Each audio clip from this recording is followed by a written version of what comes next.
Shalom, selamat pagi. Santai pagi hari ini bertemakan berharap sampai akhir.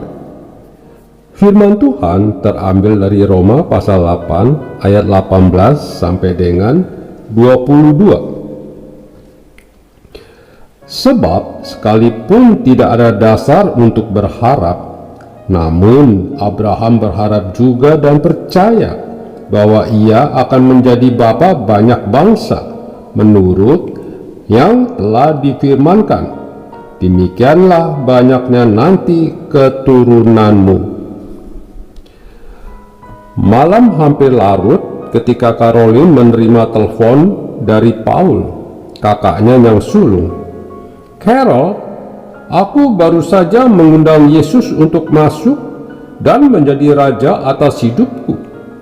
Aku sudah diselamatkan, Carol, dan pendeta yang membimbingku menyuruhku untuk memberitahukan seseorang yang selama ini telah berdoa untuk keselamatanku.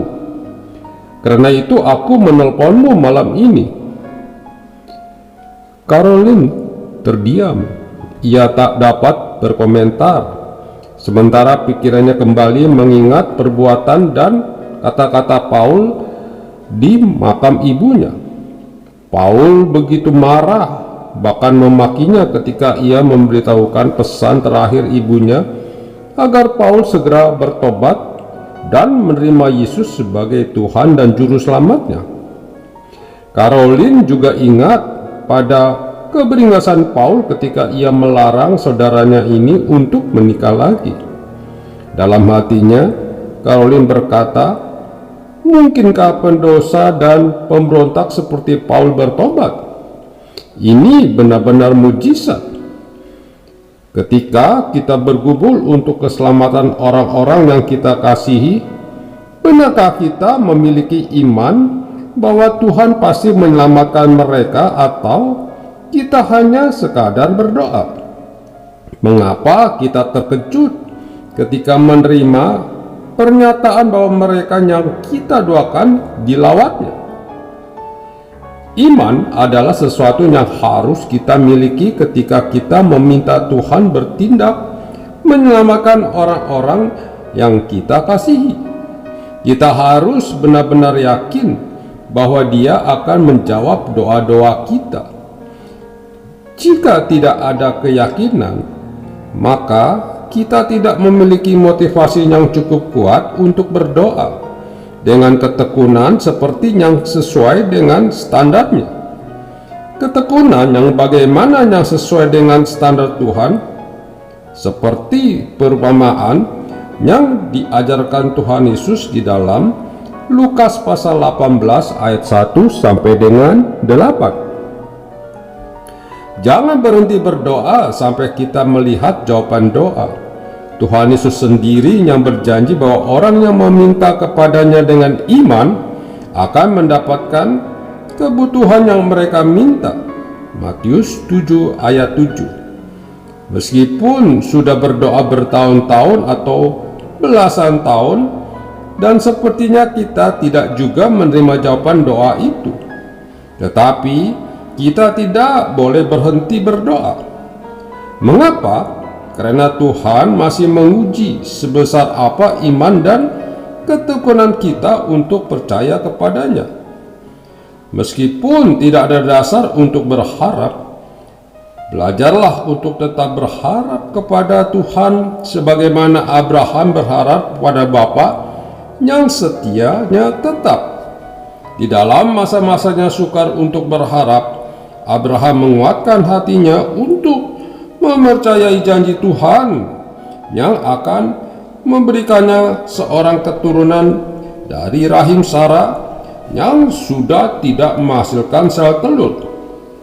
Pengharapan membantunya bertekun dalam doa dan penantian. Apa yang membuat kita gagal mempercayai kesetiaan Tuhan dalam menjawab doa kita? Mungkin karena kita tidak menguatkan hati untuk mengambil satu langkah terakhir, langkah yang menentukan kita untuk meraih kemenangan.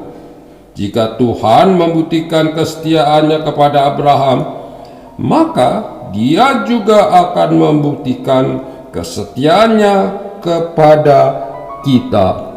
Percayalah. Amin. Mari kita berdoa. Bapa Surgawi, kerinduan hatiku adalah Engkau menjawab permohonan atas doa-doaku. Dengarkanlah permohonan yang kunaikkan, di dalam nama Tuhan Yesus aku berdoa. Amin. Nearer, my God, to Thee, nearer to Thee, e'en though it be a cross that raiseth me, still all my songs shall be nearer, my God, to Thee, nearer, my God, to Thee, nearer to Thee. Though like a wanderer, the sun gone down, darkness be over me, my rest a storm. Yet in my dreams I'd be nearer, my God, to Thee, nearer, my God, to Thee, nearer to Thee. Oh, if on joyful wing, clear